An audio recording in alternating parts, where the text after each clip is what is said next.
Hello, everybody, and welcome back to a brand new episode of our 2021 Formula One My Driver career mode. I hope you're all having a great day. It's been a little bit since we've had an episode simply because there's been so much NASCAR 2021 game news going on that I've been really covering that lately. But we have some breaking news to start today's episode. Aston Martin have announced that myself will join the team next season alongside a driver to be determined. Both Lance Stroll and Sebastian Vettel have options, and Aston Martin will wait for both of them to decide before choosing who will be my teammate. So it is official. We have a landing place for next season. We will be driving for Aston Martin. As a fan of the Aston Martin team, because I am a Sebastian Vettel fan, I'm excited to be on that team. Not sure who's going to be my teammate yet, though. Either Sebastian or Lance. Preferably, Sebastian would be my teammate, but we'll have to wait and see what the team decides. And, of course, maybe Sebastian could go elsewhere, or Lance Stroll could go elsewhere. Or, you know what? Both of those drivers could just leave Aston Martin as well. Maybe none of them want to be my teammate now. As we're coming through, though, into the penultimate race of the season today, the Australian Grand Prix. Valtteri Bottas has a 13-point lead coming into this race. He has a chance to win the Drivers' World Championship here today in Australia. Will he pull it off? It's going to be a very tough feat for him, going up against a 7-time world champion of Lewis Hamilton, who looked to be running away with the championship earlier this season until the last 5-6 races or so. Everything started to change in favor of Valtteri Bottas. So coming through into round 19, free practice number 1, definitely was excited for this race. I've had a lot of success at Australia in the past in my other Formula One games, so I was hopeful that we were going to have a good run here today. Understeer was definitely an issue, though, for myself in practice. I would notice right off the bat as we got this race strategy program underway here, where we try to set the 3 best possible laps we can above that target time, and we were right on the kind of cutoff there for that target time, so we were flirting with that delta the whole program, it felt like. Coming through this chicane, this is the trickiest part of the track for me now. So different going through there on this game compared to any F1 game I've ever played in my life. So that was a learning process for sure now. As the second lap, though, it got a little bit better. And the third lap, I had really picked up the pace and found some raw speed. And you can see closing in on the end of my third lap, we were 6-7 tenths above the delta time. So definitely found something here, and we crossed the line there. Now actually less than 6 tenths of a second above the delta, but still a great lap nonetheless. A definitely good improvement. So there you see the order here at the end of FP1. Schumacher there in 15th, myself in 17th. He was on the soft tire, I was on the medium compound, as we would come through into free practice 2, doing our little quick practice simulation programs here now. So definitely a lot of storylines to keep an eye on. Of course, we still have a chance to maybe gain a spot or two in points if we can have a lucky weekend. No weather in the forecast. It was actually a forecast. It was sunny throughout every single session, so we're not gonna have to worry about weather this weekend, which I was a little bit disappointed, to be honest. I was hoping that we were going to have some of that weather come in and allow us to have a shot here to get some points, but not this weekend in Australia. We're going to have to try and find a way on strategy, maybe some incidents, some safety cars to get ourselves up in the mix. Now, as we came through, though, into FP3, doing the qualifying pace program, it felt pretty good as well now, as we would actually cross the line, though, less than a tenth above the delta time and ended up 19th place. So I was losing quite a bit of time in that third sector compared to the rest of them now. As actually I tried to run another lap, and you can see the result right there, as I would actually bend it right into the barrier, as I think that was Antonio Giovinazzi who would go by right there. So we end FP3, though, in the 14th position, so 1.4 seconds off of the McLaren of Daniel Ricciardo, and we beat our teammate of Mick Schumacher on the same compound by about half a second. So, and that was pretty good to go off of now as we come through into the first qualifying session now.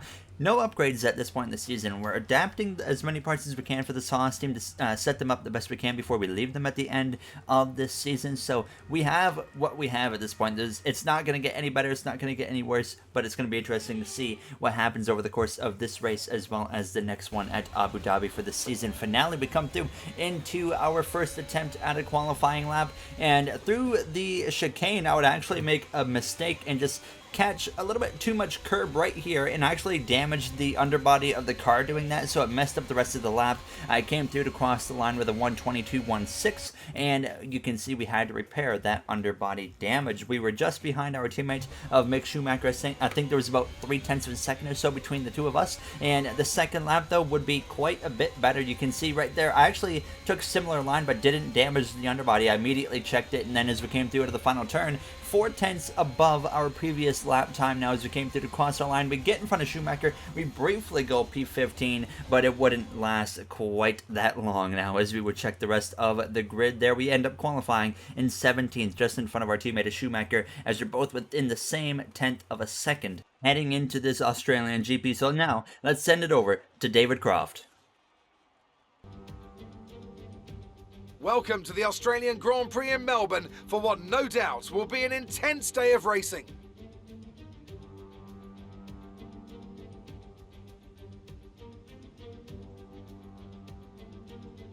So here we are at the Albert Park circuit, 3.3 miles around the lake, with the street track making for a bumpy surface with little undulation. There are 16 corners here, with the best passing opportunities coming at turn 1 and turn 3. And as always, a man with plenty of racing experience joins me in the commentary box. Today it's Anthony Davidson.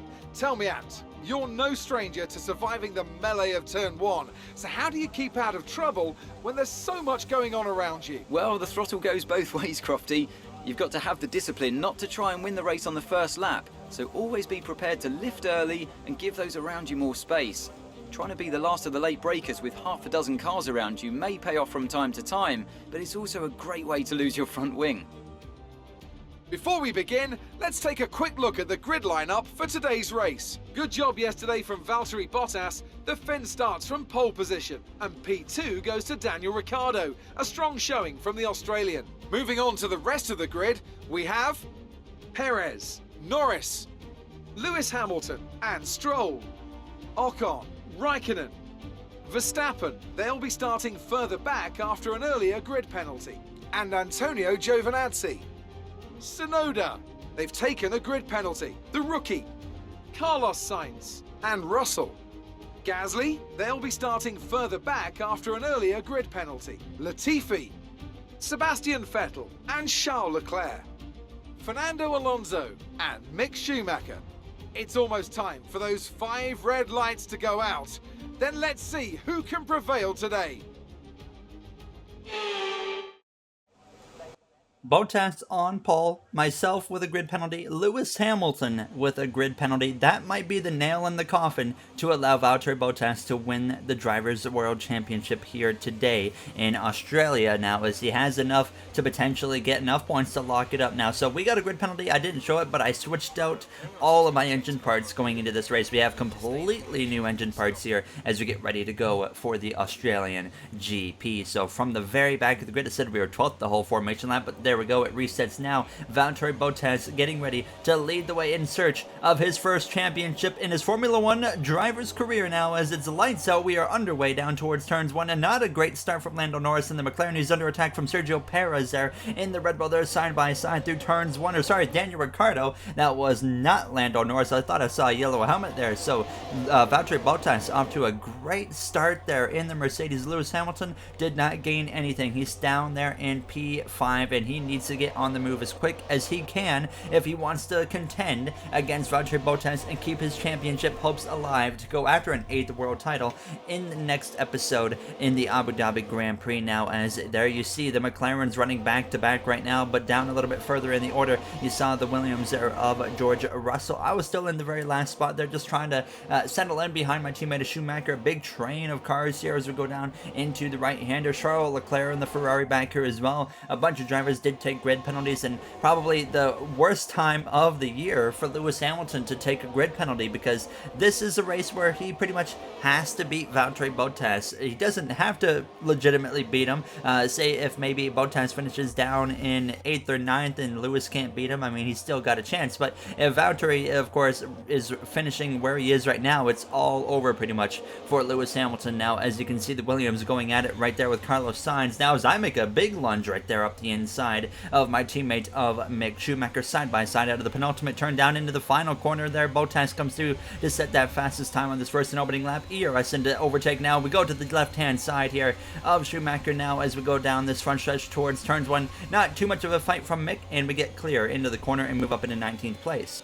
So now just trying to settle in and run down this next group of cars, and Sebastian Vettel was scrapping it out here along with Pierre Gasly, Charles Leclerc. That brought myself into the mix because Latifi and the Williams was holding up everybody that was behind him, as you can tell now, as it was allowing myself to be right on the gearbox of Charles Leclerc in the Ferrari. So it was all about who's going to make the move when, and now here comes Schumacher trying to make a move up my left hand side down into the chicane. I would not allow that to happen. A too dangerous spot to really try and make a pass through.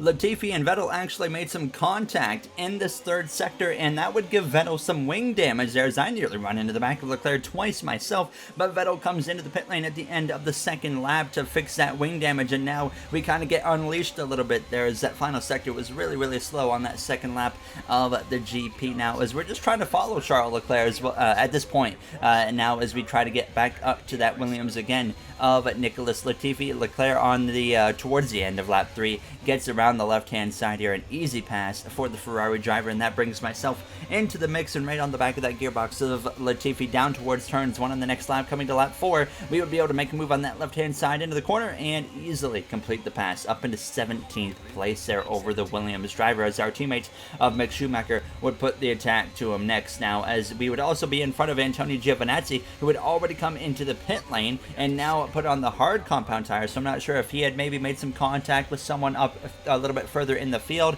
and got some wing damage or something. But now on lap 7, George Russell in the Williams under pressure there from Charles Leclerc. Now he's under pressure from myself, and then I'm under pressure from Giovinazzi there on that hard tire compound. I'm going to make a big move up the right hand side here of George Russell now, as we're going to be able to get past him. Now we got his first podium in real life today, actually, in the Belgium GP. Now, thoughts on that? Let me know in the comments. That was certainly an interesting weekend in Belgium, and of course we never even actually had a legitimate race now, as Pierre Gasly on lap 8 comes into the pit lane there in the AlphaTauri. So next up, my target was Kimi Räikkönen, as Leclerc had gotten past him, checked out. He was long gone at this point, and surprisingly, I just didn't quite have enough speed in my car to get close enough to make a move on Kimi and try to get an overtake on him. So that was a little bit frustrating at times now, as we're seeing on lap 10 of the GP, Valtteri Bottas out in front as Daniel Ricciardo. He was in second. He has just come into the pit lane. Perez, Norris go through now, as Verstappen's just coming into the pit lane now as well. Lewis Hamilton now is under attack for both Esteban Ocon and Lance Stroll into turns 1. There were nearly 3 wide, so Lewis Hamilton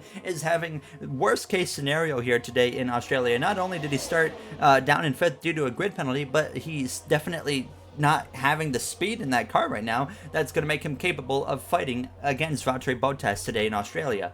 He is going to need a lot of help, a safety car or a DNF or something from Bottas to get himself back in the fight. Now, as you look through the rest of the drivers here, there you see our teammate of Mick Schumacher scrapping it out there with Antonio Giovinazzi now as well. George Russell in the mix there in the Williams, as I'm continuing to try and run down and pass Kimi Räikkönen. I mean, we got to him, and that was the first part, but I just couldn't pass him. So on the end of lap 10 myself, I would come into the pit lane, and now we're going to try and get the undercut there on Räikkönen, as he is on a way harder compound. He's on the actual hard compound, so we aren't going to find out if this is going to work until later in this race now. So coming in to put the hard compound on myself, when Räikkönen pits, he should be putting on that soft compound. So basically just opposite strategies compared to each other now, as a very solid pit stop for the team right there. 2.8 seconds. We've been slowly improving our pit times over the course of this season here as we get back onto the track. Actually clip the grass a little bit right there now as we come out in front of the Williams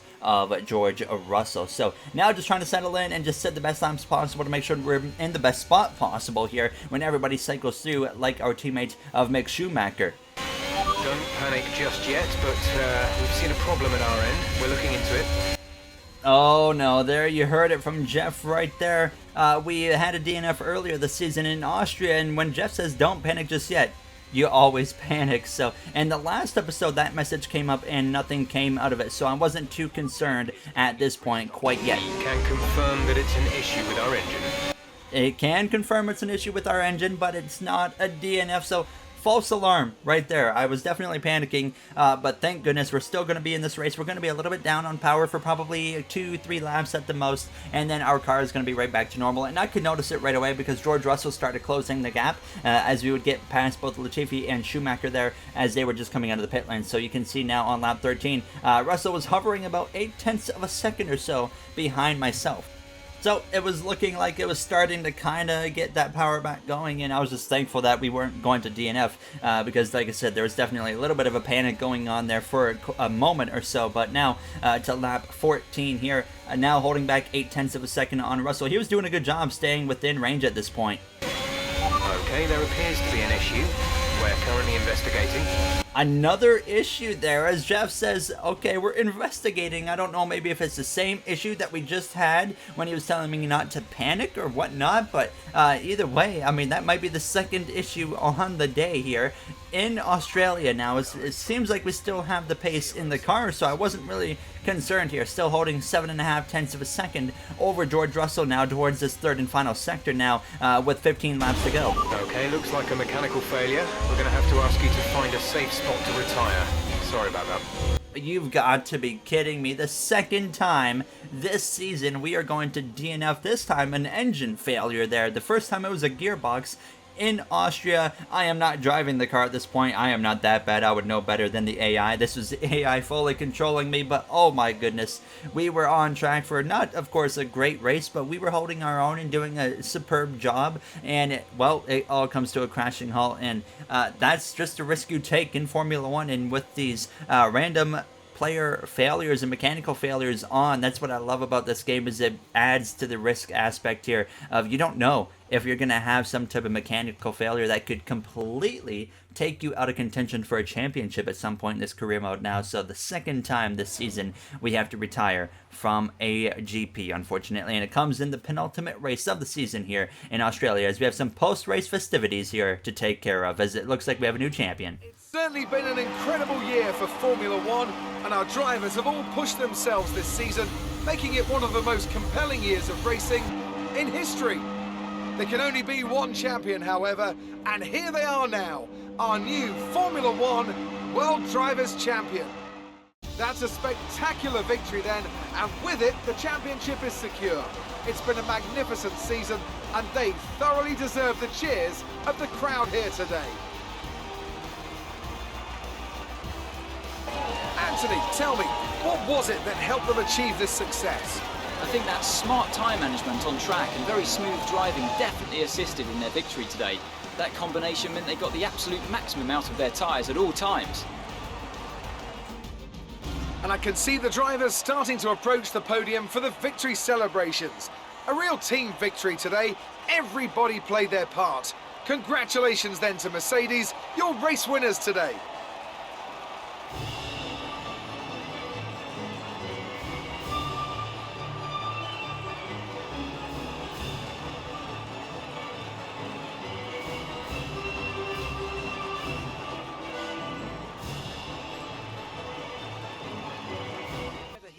So disappointing there that we ended up DNFing for the second time of our career and on the season. Hamilton could only get a 6th place finish, and that meant Bottas wins his first ever championship in Formula One. So he goes to Abu Dhabi. No matter what happens there, if he DNFs, the worst case scenario, he comes out of there with 5 points above Lewis Hamilton. So congratulations to Bottas there. Holds Hamilton off of getting his 8th title, which would have been record-breaking, as he's in that 7th, of course, title right now with a tie with Michael Schumacher. So Hamilton will have to wait till next season, and you got to think he would love to have these last 5-6 races back if he could. It all really started going downhill in Japan with a mechanical failure for Lewis, and ever since then, Bottas has been able to have the upper hand on him for the whole season since that issue there. As you can see, it was a motor generator unit, the kinetic part of it, that would end up failing on our car, unfortunately, and that was a brand new part. Like I said, I had replaced every single part, put a new one on. I said, you know what, we were starting at the back in Australia anyways, so we might as well just throw those new parts on, setting us up well for Abu Dhabi, where we won't have to take any grid penalties. So unfortunate, but if you guys enjoyed, you know what to do. In the next one, we end our rookie season with Haas at Abu Dhabi. It's been one heck of a season to remember, and I'm excited to get done with Haas and move on to Aston Martin. Before we end it, just of course want to say thank you to the Going Racing members of MJ, Joseph 9001, Timothy Arline, Bubba Jr., Brett Durward, Dark Gengar Gaming, AG Vasura, Russell Dixon, Kenneth Barnett, Dana9302, Speed Demon 341, as well as Illinois Diecast. I appreciate you guys' support so much, and I'll see you guys in the next one. Have a great day, everybody.